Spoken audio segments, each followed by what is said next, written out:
All right, I think we are recording and live. I think there is a quite significant number of people already connected. So let's kick off. Welcome everyone to another of the Quantum London events, webinars. Still looking forward to go back into some person events for those who are in London, but for now we will keep going with the online versions, and probably we are going to stay also in some form of hybrid because over time our community has grown globally, so we want to make sure we give everyone the opportunity to attend, even if from remote locations.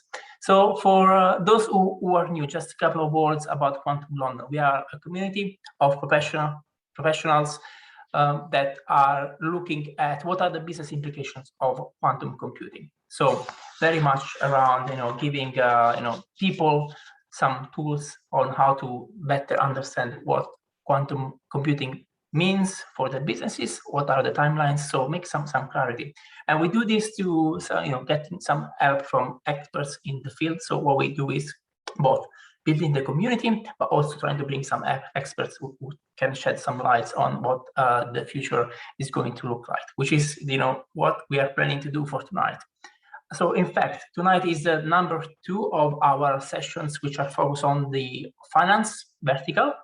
And we do have 2 friends from Quantum London, so Esperanza Cuenca-Gomez and Sergio Gago. And so we also play with a slightly new format. So we will have a fireside chat. So we will leave Esperanza and Sergio talk to each other and tell us about what's the latest, what's happening in the space. Probably just a couple of words about Esperanza and Sergio. I will let them add more about themselves. But Esperanza, she's a senior leader for a global financial institution. She's very passionate about Quantum London, and she's also, I call the founder as a kind of evangelist, right? She's doing a lot to build the community and explaining and spreading the word about this technology. And Sergio Gago is an EVP for Naviga Global, and is also an MP and the Quantum World Association. So we hosted Sergio last year. It was a fantastic talk. I will post the link later for anyone who wants to go back and look at it. Quantum World Association, I think, is probably one of the best newsletters out there. So if you have not subscribed, I would strongly recommend you do. I will post the links and everything in the chat whilst the talk is in progress. And yeah, with that, we'll just, if there are questions, please feel free to put them in the chat, and Esperanza and Sergio will keep an eye on it. And yeah, we'll try to answer as many as we can. But with that said, we'll hand over to Esperanza and Sergio. Great. Well, thank you so much. Thank you so much, Anna, and everyone at Quantum London. I'm really thrilled to be here with Sergio and also to be here in Quantum London. And today, following the launch of the Quantum Strategy Institute, I see here Danica, one of the directors, also in the audience. And it is great to be here the same day, because actually Quantum London is one of the inspirations behind the idea of the Quantum Strategy Institute. So it's a great honor again to be here with friends, actually. And having Sergio is also such a delight, because he is one of the individuals with key insights that I'm always delighted to talk with and hopefully share some insight with all of you. I will keep also an eye on the questions in the chat, and I'm not sure if I could pass them all to Sergio, but I'll try to do my best. And without further ado, let's get started. Sergio, as the theme of this talk is about, well, going back to school in a sense. And this also has to do with reflecting about how much do you feel things have changed in the last year or year and a half? What are your views on this? Oh my God, I think I can speak for hours only on that question. What has happened in the last 12 months or so. So I think it was more or less around that time when I was with you guys in Quantum London, speaking precisely about building communities, a little bit about finance. We kind of kicked off what we were doing in Quantum Barcelona and the ecosystem in Spain that both Esperanza and I belong. So we will do our best to speak in English all the time and not jump over to Spanish. So at that time, I did two things. One was start the newsletter that Emmanuel was saying, which was basically my selfish way of keeping updated with the industry, what's going on, right? So like most of you are doing, we have all the different sources. We try to stay updated with what's going on, try to remove the hype, get out of the smoke and mirrors, and try to really understand what's real and what is not. And the amount of news that are relevant is huge. It's actually very difficult to keep up on both sides, on the business side, investment, development, integrations, but also on the technology side. What is going on really on what's being published, what's being developed on hardware, algorithms, and whatnot.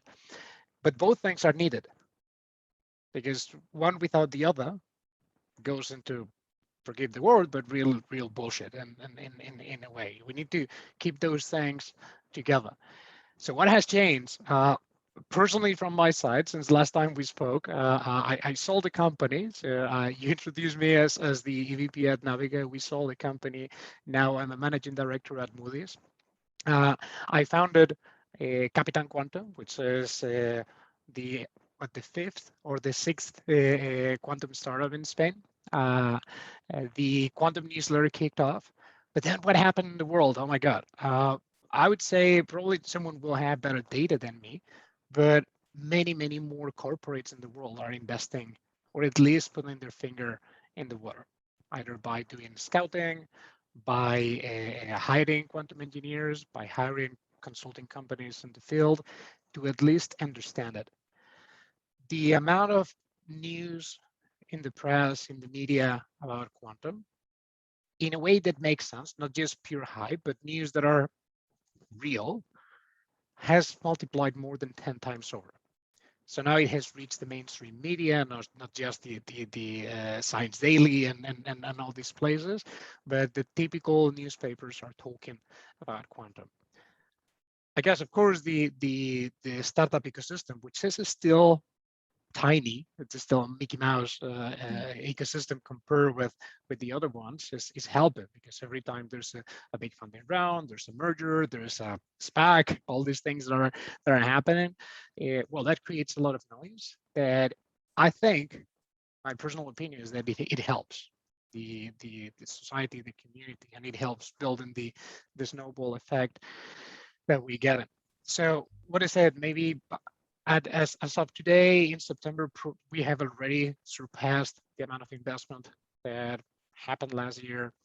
We've had SPACs, we've had mergers or joint ventures, depending on how you look at it. What else? We've had amazing breakthroughs in the industry itself. We had really brave commitments in terms of quantum volume and what we will be able to achieve during next year and the following. So I think everyone is kind of putting their pieces on the board and creating their strategy. And 2022 is going to be really interesting, I believe.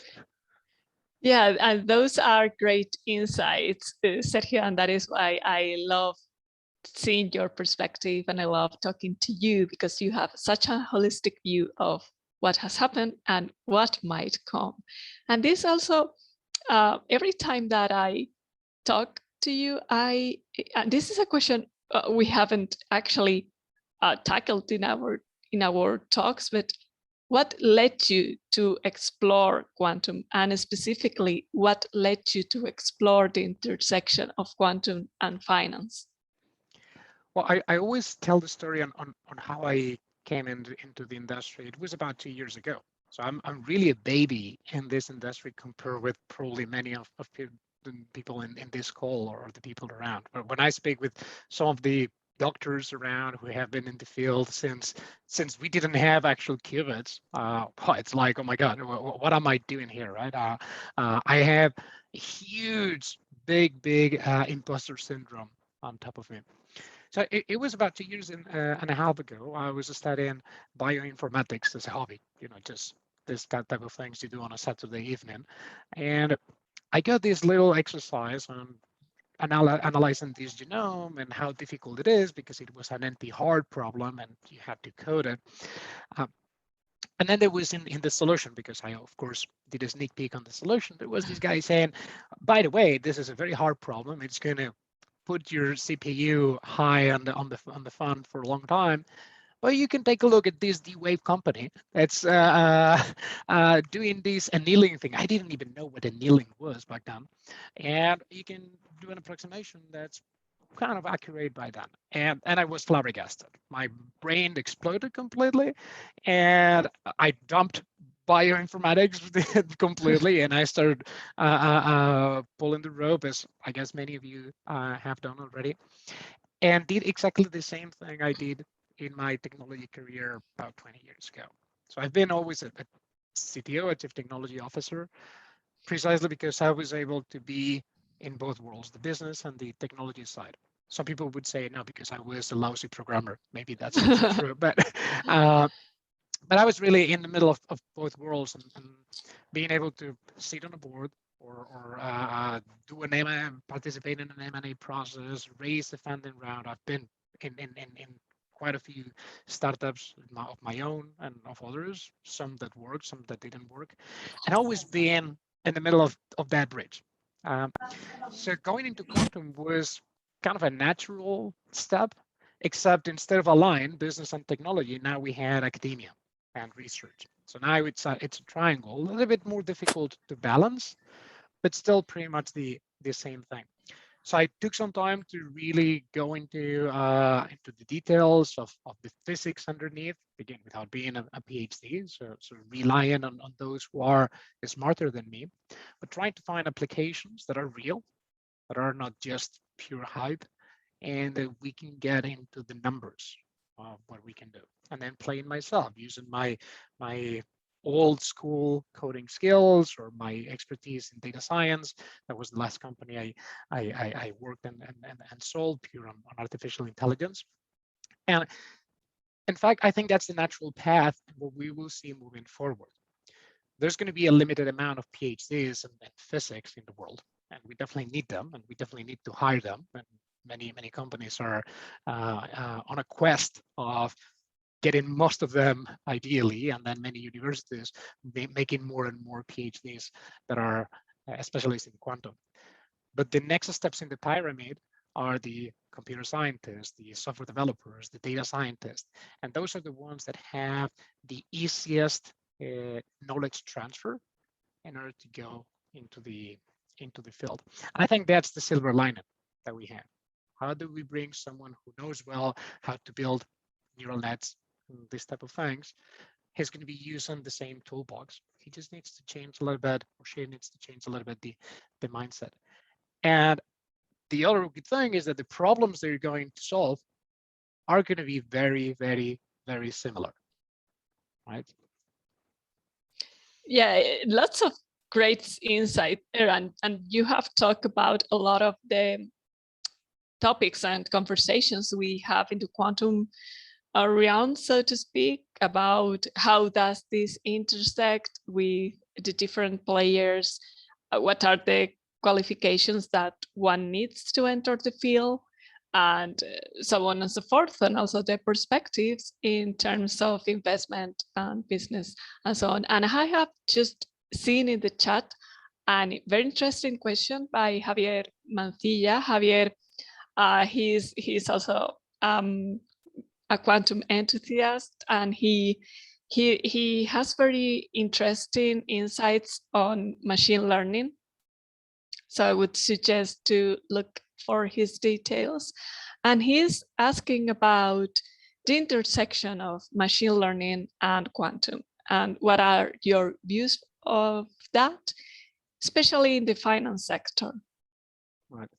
I think a big a big group of the community or the scientific community thinks that quantum machine learning is going to be useful only for a very specific set of problems, especially regarding materials, optimizations of energy. So basically to find the next battery type of thing, simulating nature. And they are right in the sense that that was exactly what Feynman was talking about when he discussed quantum computing.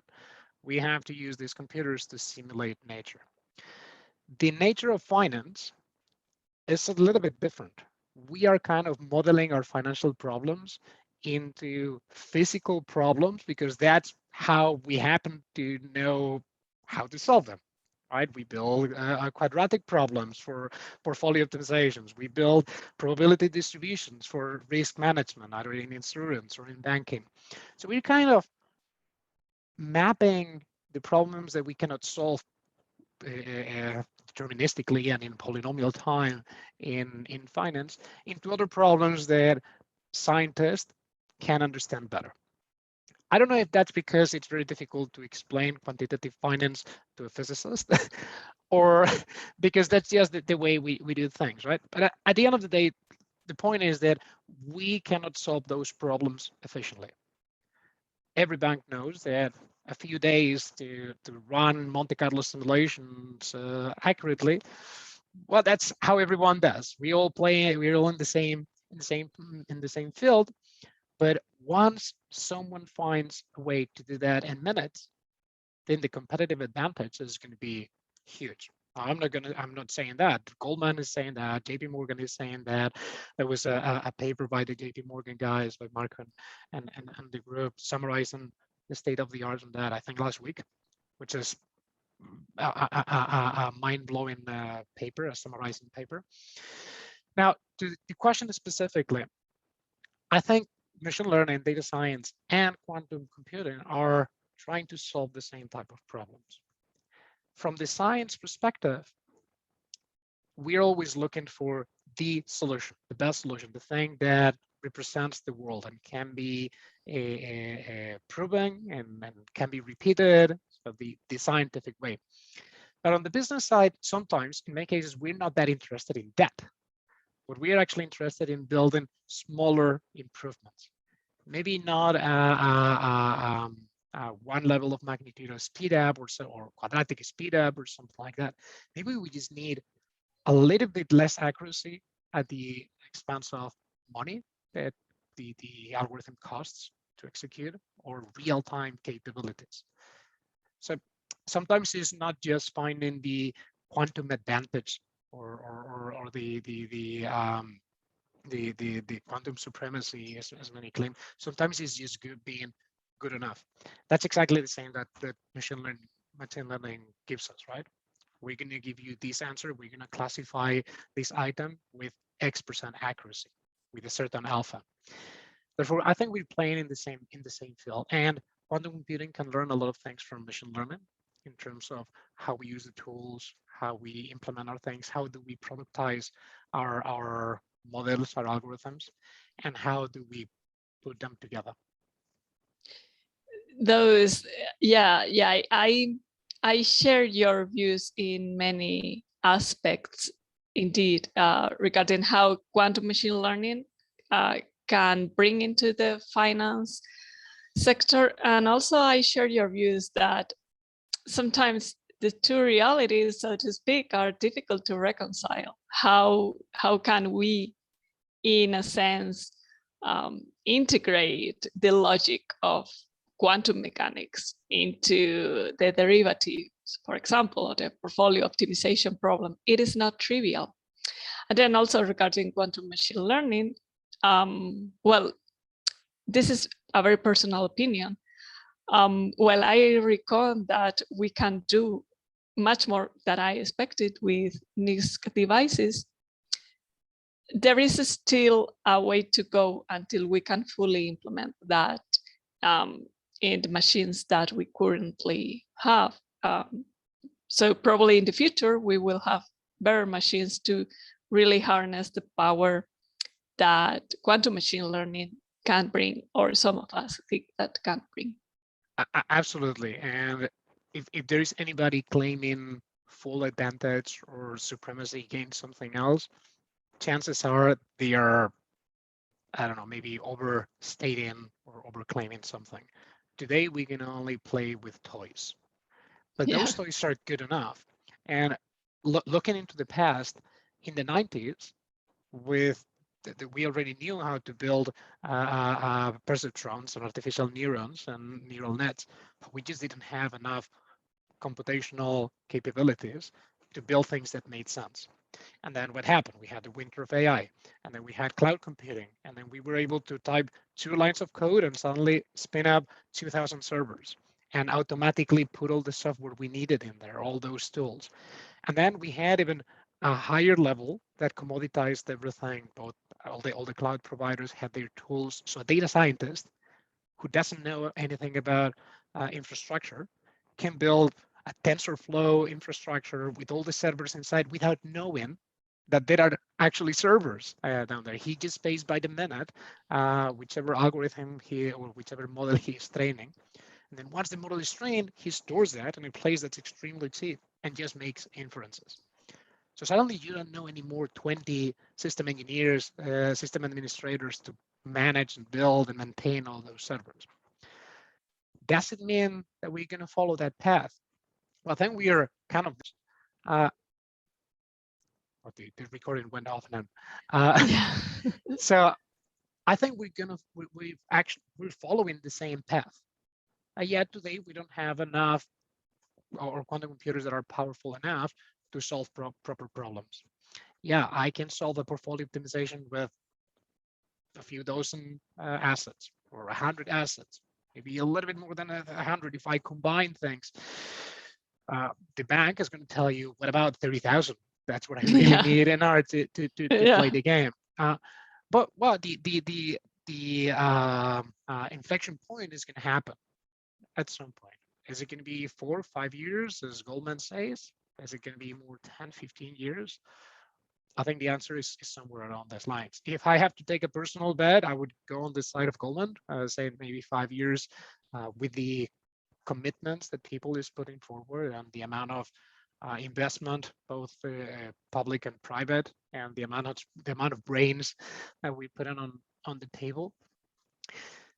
So this inflection point is going to happen pretty quickly, in the sense that in the very moment that any of the hardware companies building QPUs says, finally I got it, 1,000 logical qubits, here they are, for your perusal. By the way, it's going to cost you this much per minute or per run. I don't care. People is going to pay anything they are asked for, and it will happen from one day to another. It's like when Bank of America put their first computer, when was it, 60, 80 years ago, their first computer in their warehouse. You touched a lot of very interesting points here, and you share views that I strongly agree. On one side, we have these devices that at the moment are not powerful enough, as the famous MIT professor Ike Chuang said in the last Google symposium. He famously said, well, quantum computers nowadays aren't useful for anything practical. And it was like dropping a jar of ice water into all of us, like this. However, and it is true, as you said, for example, in finance, there are some experiences regarding portfolio optimization. Again, they are toy problems, as you said. Banks are going to ask, well, this is very nice for assets, but what about the thousands of assets that in my day-to-day basis, I manage, right? Because this is my business problem. And the key here, as you rightly says, is that the evolution is a curve which is double exponential. We still haven't reached the elbow of the curve, but the elbow of the curve, if it can happen, it will happen. And then the evolution is almost vertical. And those who are left behind face a very perilous situation. So the way I see it is about investing now for what is very, very likely to come. Because if it can come, it will come, and it is more likely that it happens than it doesn't. So it's about having a long-term vision. At the moment, we don't know how much time is going to be. Some say 5 years, some say 10, some say 20. We don't know, but day by day is becoming more and more likely that it will become a reality. So this has been our discussion so far, and I'm reading here another fascinating question from the audience. This question is posed by Thomas, and it's actually, I like this question because it's pretty much, I would say, a business question, or very sectorial question. And Thomas asks, regarding finance, do you understand it as capital markets, derivative, pricing, or would you expect to broaden the scope to small, medium enterprises, financing to infrastructure finances? So I think the question has to do with the different sectors inside finance, or segment inside finance where quantum can contribute. Right. I think that's an excellent question, and it's exactly the reason why I am in this industry. So what we have today is that only the big players can come in, because it's not cheap to play with quantum, right? You need either one of the big consulting companies helping you need to do a scouting process that's risky and it's also costly. You need to partner up with different people, a hardware provider or 2 or 3 if you want to reduce the risks of the technology lock-in. So it's really difficult from a corporate perspective to make a bet into quantum.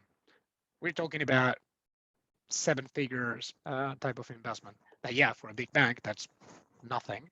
But still, many of these banks are still talking today about crypto. About, hey, should we go into crypto? Come on, it's 2021. So, and imagine quantum, which is deeper tech than crypto. At least is kind of newer. So the problem is that it's very expensive. It's difficult to understand. It's difficult to build an intuition. It's difficult for a physicist. So imagine for business people, right? We all kind of have the idea that it's coming and it will be a huge thing, a huge revolution. But why? It's a little bit more difficult to grasp. Therefore, to convince the CEO of a big corporation or of a Fortune 500 that this is something that needs to happen. What we're trying to do on Capitan Quantum is precisely try to bring it down to the lower side of the funnel. An SME that's in finance or a smaller hedge fund who will never be able to hire quantum engineers, same as was never able to hire data scientists, would use off-the-shelf models or would source them from third-party companies or providers who would give that to them. So no scouting, no M&A, buying the smaller companies, no using hackathons or anything like this. Just, hey, like this is coming. I know I have to go there, but how do I do it? And I think that's really where we need to go as an industry on productization. What most consulting companies are doing is go and speak with one big company in pharma, logistics, finance, the typical cases, drug discovery, electronics, batteries, the typical cases that we can see around where quantum can help.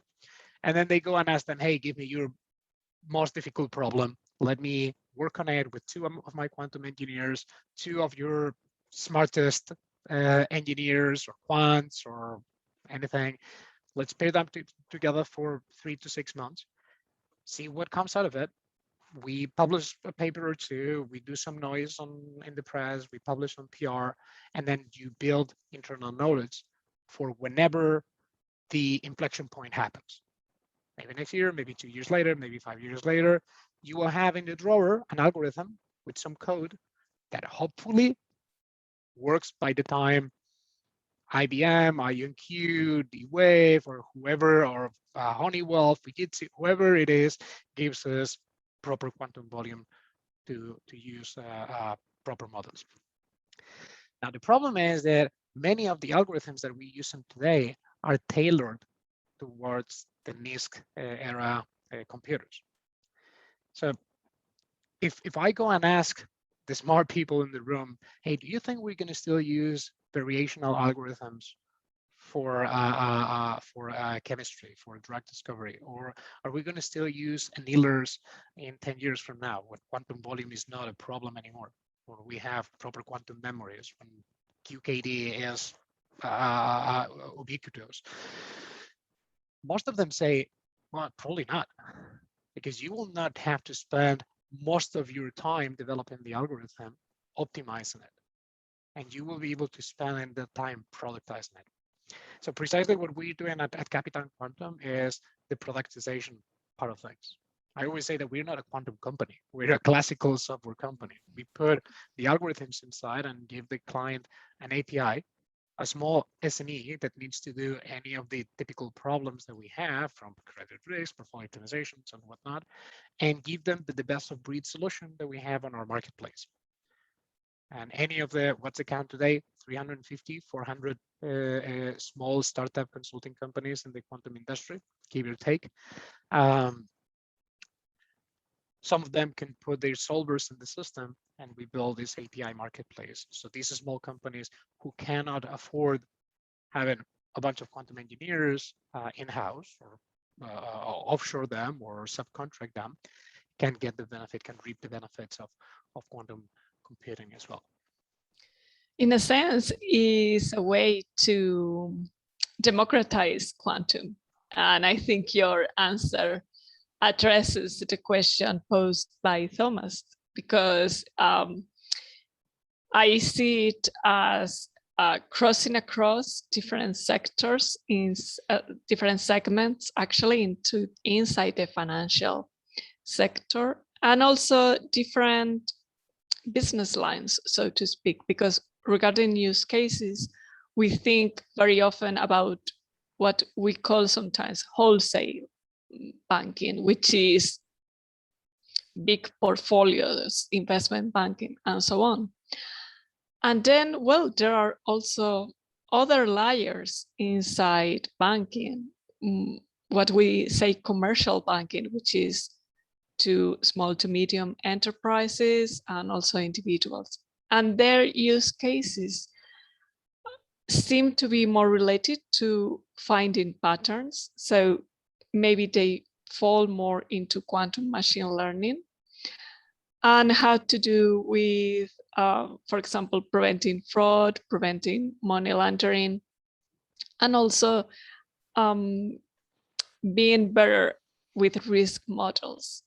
All of these problems have in common that we need to find patterns, and this is precisely what machine learning does. Exactly. And again, as you said, Sergio, the research that is being doing now, some of that research won't be able to be run on computers, but for me, what it is key is the knowledge and the mindset that is achieved during that process, because computers eventually will arrive. But mind that the challenge here is huge. It's not just about building many noiseless qubits. It's also doing it better than traditional machine learning. And we are humans incredibly good at extracting those patterns. The example you brought in, fraud detection. We're really good at detecting fraud, and we don't need quantum computers. So the question here is, what can do the quantum computer better than the algorithm itself? So going back a little bit at the democratizing thing, say how we did risk management and fraud control on smaller banks, if you will, on wholesale banking and models like that. You had the bigger banks that about 20 years ago heard about this artificial intelligence thing, and then they decided to do some scouting, partner up with a few companies that were in the field back then. They got some of their quants to play with this thing called neural networks. Remember, there was no TensorFlow, no PyTorch. Python was just a random language out there. There was no Jupyter notebooks. There was no cloud computing. So they started building these knowledge. They built their own models. They kind of gathered the data sets as best as they could, their own data, of course. And then they made inferences on those limited data sets, on those limited and low-level algorithms. And they got some success. But that was incredibly costly. Probably more costly than having a team of humans somewhere in the world doing the fraud management manually, which is also the other option that we have at the end of the spectrum. But then we started putting layers on top of it. At some point, AWS launched a SageMaker, this tool where you only need a data scientist to build their algorithm, their model in a Jupyter notebook, and you don't need system engineers. You don't need data engineers. You just need someone who knows what they are doing from the data perspective.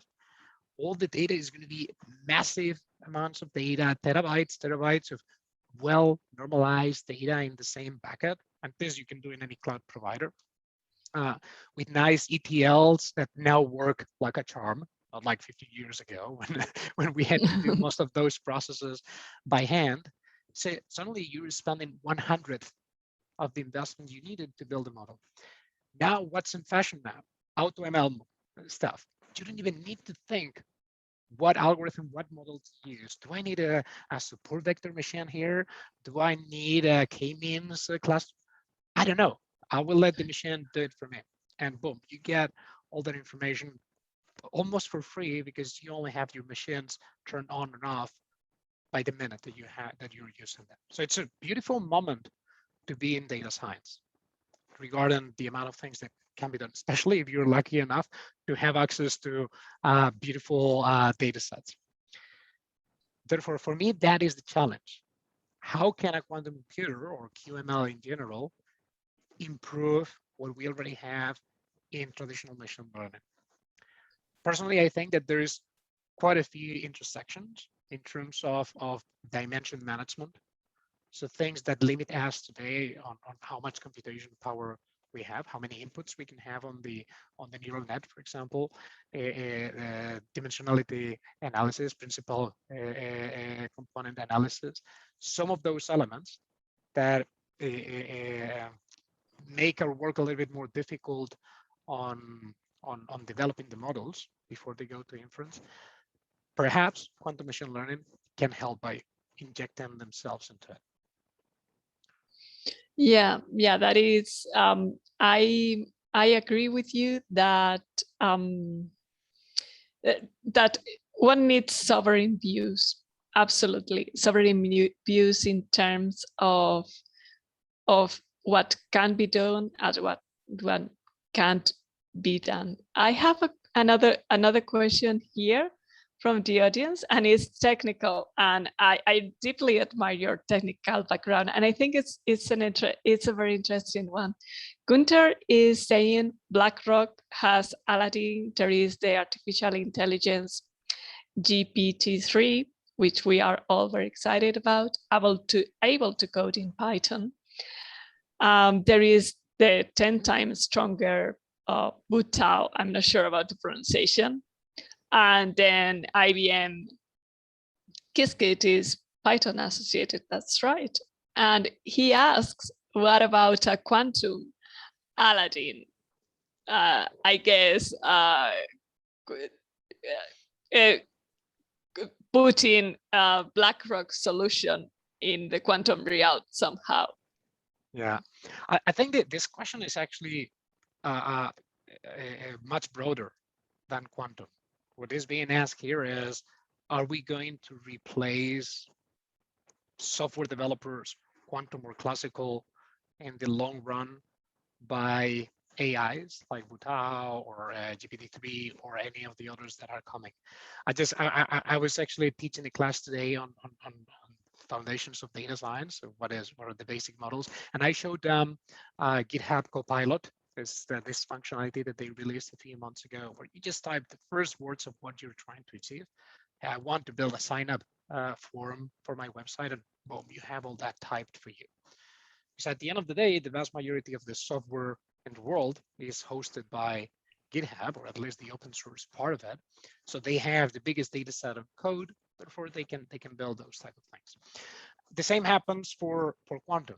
If I say, hey, I want to build a variational algorithm that represents for me this specific Hilbert space, so I can simulate this molecule, that's really easy, quote unquote, in terms that the assets that you're going to use, probably someone has already developed that, you can play with that.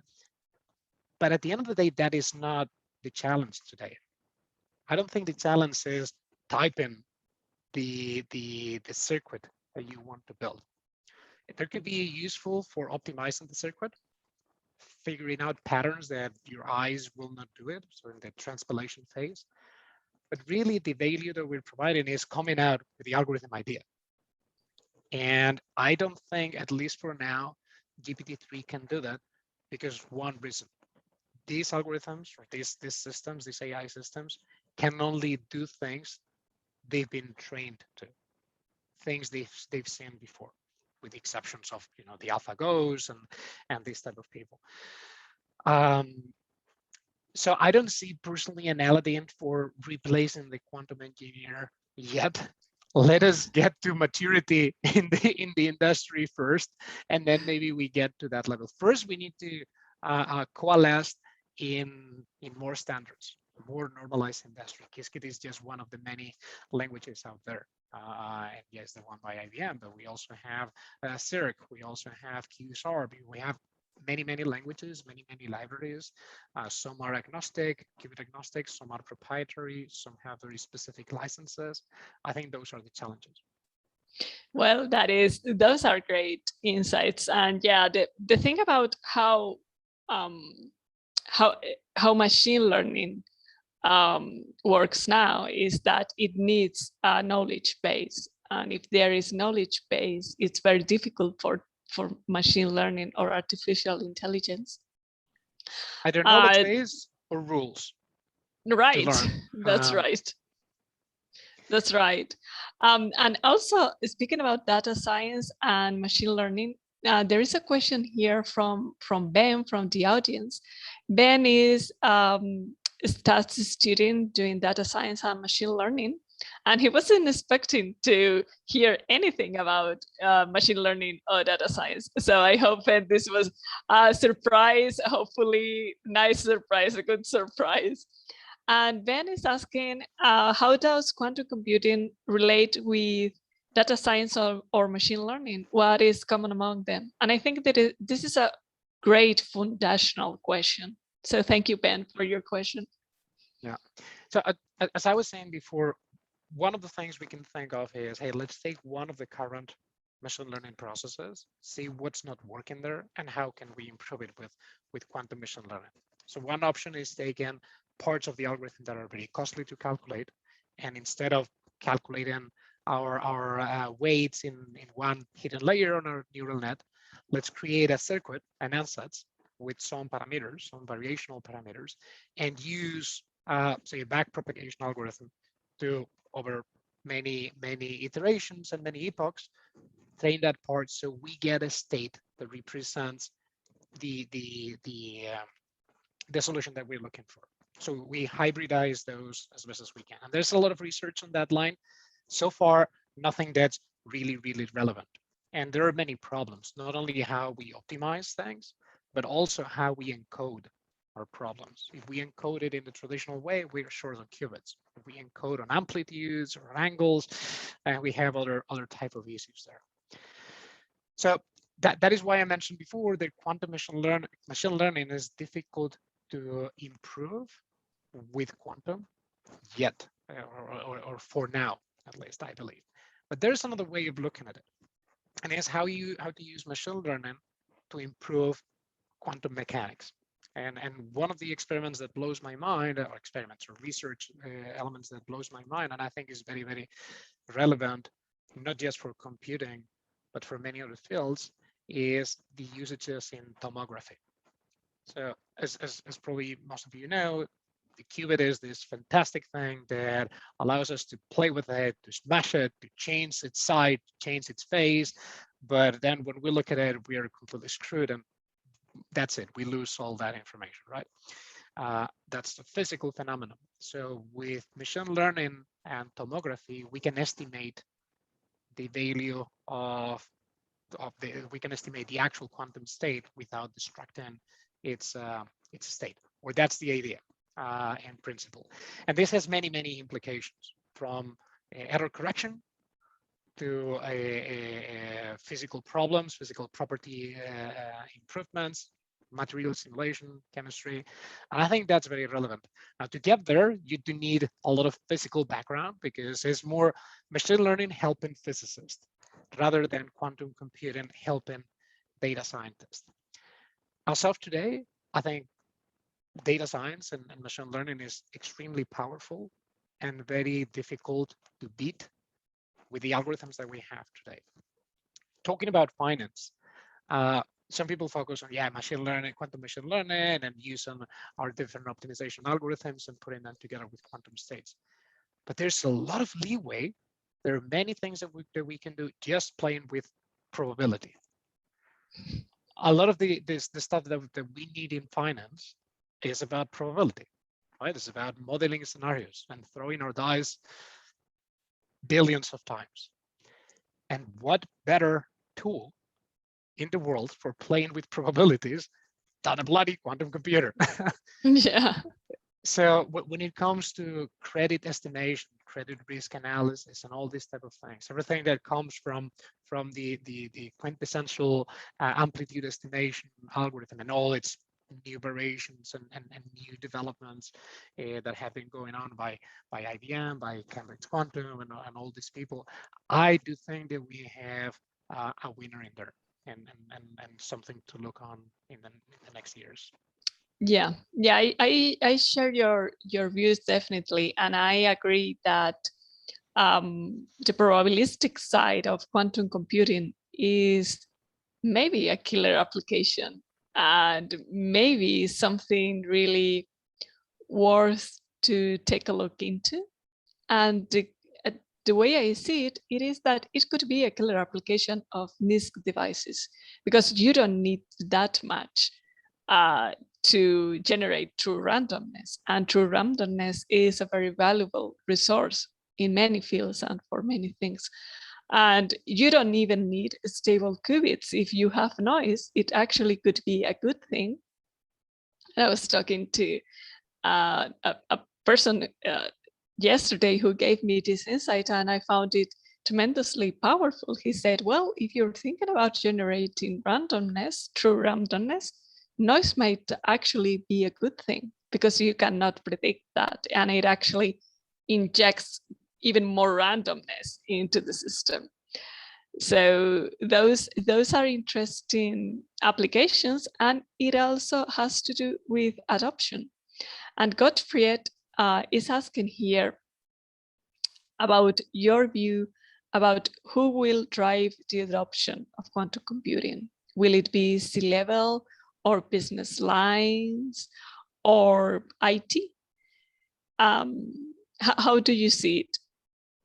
Definitely the CIS, definitely the CEO, because the level of investment is so big, and the risk associated with that, and the potential uplift, it's a C-level type of decision. That doesn't mean they're going to be the ones tactically doing it, but they're going to be the ones driving at least the decision. Can they be convinced by a random physicist in the company who is in love with this and suddenly sees the opportunity of going into quantum? This has happened many times. Or by a company that presents the board and possibility, an external company, and says, hey guys, you have these many chances of being overpassed by your competitors if you don't do this. And that's at the end of the day how big companies work. So you go to the board and say, what are the chances of quantum computing being a real thing that disrupts the whole world in 5 years? You can argue it's 1%, 5%, 10%, 50% chances. It doesn't matter. You can argue that number. So you say, well, you're going to risk your company financial supremacy or business supremacy or market share by not investing a couple of millions in this? Really? I think that's a winning argument for the C-level to work on that. There's another angle that on the finance side tends to work well also, and is the quants, the quantitative analyst. These people are typically mathematicians or physicists, so people with really good mathematics backgrounds. They know their trade pretty well, and in some cases they are actually aware of quantum, especially because of all the hype or because they knew about this before. So sometimes they just build small work groups or workforces and start from like a grassroots movement type of thing. But at the end of the day, if you want to get serious, it's going to be driven by C-level execs. Yeah, I agree with you, and yeah, it's a very strategic decisions with lots of implications. I would say beyond the investments, it's actually companies creating a new culture and acquiring a new mindset, a quantum mindset, actually. So it's a very big decision. And there is something also here that I feel it could act as traction. And it is that governments are investment very heavily in the technology. And that my vision is that could permeate into the private sector. So let's see, very exciting times ahead. Well, governments are the most risk averse individuals or collectives of them all, right? They cannot afford to lose that fight. They cannot afford to be the only ones who don't have secure communications. So they are the ones who really need to push forward, either by grouping countries together and building synergies or building things like the quantum flagship and stuff like that, or by themselves, or by being secretive, or by doing private-public initiatives. But they clearly are being there. Yeah, we are approaching the end of the hour. I appreciate everyone sending lots of questions, and I have a question here from M actually, and he's our host, and it is actually a fascinating question. So this one goes out to you, and with this we will finish this event. And unfortunately, there are some questions that we haven't been able to address. We will review them and try to answer them later. So here's the question by M, and it's one pretty advanced, I would say. M says there has been quite a bit of noise about the triple qubit entanglement. And here is the challenging part. He says, in simple terms, I would add as simple as one can tackle quantum mechanics, right? But what is it? Is this really a promising development, and why is this bringing quantum computing any closer? Oh my! I wish you asked another question. This is a loaded one. It's a really hard question. I'm not a PhD. I'm not a physicist, so my answer is going to be probably incorrect to some of the physicists in the room, but hopefully will be close enough to reality to at least share why this could be important. It's one of the many breakthroughs that happen over the weeks. So many things happen in terms of materials, in terms of control and monitoring, in terms of as I said before, tomography. That's things going on every week, every other week, and then this one indeed has caused a lot of noise. So for a long time, we believed that entanglement was monogamous. You could only entangle one qubit with another. In the moment you entangle this qubit with another one, then you lose that entanglement with the first one. And this is more quantum information than quantum computing, but it's really about how much you can know about a system by looking at their individual pieces. The good news is that in quantum computing, we typically talk about pure states, and it's much easier than when you're in quantum mechanics in general, when you have thing goes the shit hits the fan pretty quickly. What I understand of this is that if we're able to truly entangle 3 qubits physically, then some of the algorithms that we have today can be solved in more efficient ways, because we can play better in terms of quantum communications. We can do things. Imagine you have Alice and Bob, right? Your typical quantum key distribution.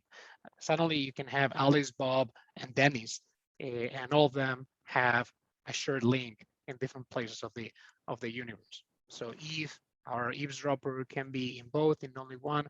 So that's one application in communications. And in computing is in terms of how can we optimize our algorithms, since entanglement and interference are the 2 key magic elements that we use to solve our problems. Well, now entanglement got better, twice as better. And if anyone has a better explanation, or you invite them to take the stage and enlighten us. Please. No, really, Em was apologizing. No, really, no apologize needed. And I've loved Sergio explanation, because I think is a very clear one of why this is important and what it can bring to quantum computing. And Thomas was saying in the chat, not to be discussed with the C-level. And I love that comment, Thomas. Maybe not in the first meeting with them. This is for further meetings. Well, triple entanglement not to be discussed with your wife either, but yeah, it can be a very tricky topic to address for further discussions, I would say. All right, so we are coming to an end now. Coming to the end of the hour. Fantastic discussion. I have enjoyed so much every minute of it. And maybe or Anita, you would like to share some messages as well? Thank you so much. Thank you, Esperanza and Sergio, for another incredible discussion. It's great to have you both back. And as Em mentioned, dear friends of Quantum London, it's great for second event in the Quantum Finance series and hoping to have many more. And it's been really interesting to see what's changed over the past year. So great discussion there. And thank you for everybody who contributed with your questions. It's always great to see so much participation from our audience. So before we finally wrap up, just a few announcements. We'll be holding our next Quantum Stammtisch on Monday the 20th, so that's next Monday. And for anybody who's new to Quantum London, a Quantum Stammtisch is essentially a roundtable we host each month. And it's a very informal setting where you can come and ask any questions. There's no such thing as a stupid question there. It's open to everybody, whether you're an expert in quantum computing or you've never heard of it before and you just want to learn a bit more. So we'll be looking forward to seeing some familiar phrases and hopefully some new ones as well on Monday. We also have a few exciting things in the pipeline, so keep your eyes on all our social media, on LinkedIn and on Meetup. We'll be resuming the quantum coding sessions. There has been a gap. There were a few of our participants who went on various courses and there was a natural gap from our side. So we'll hopefully be resuming those soon, so keep your eyes peeled. And we'll also be having some events in the coming months, hopefully in the form of almost a career fair, which we'll get to chat to some people about what they'll be looking for in terms of jobs. So we'll keep everything updated. Thank you, everybody, and have a great night. Thank you, everyone. Well, thank you all. Bye. Bye. Good night.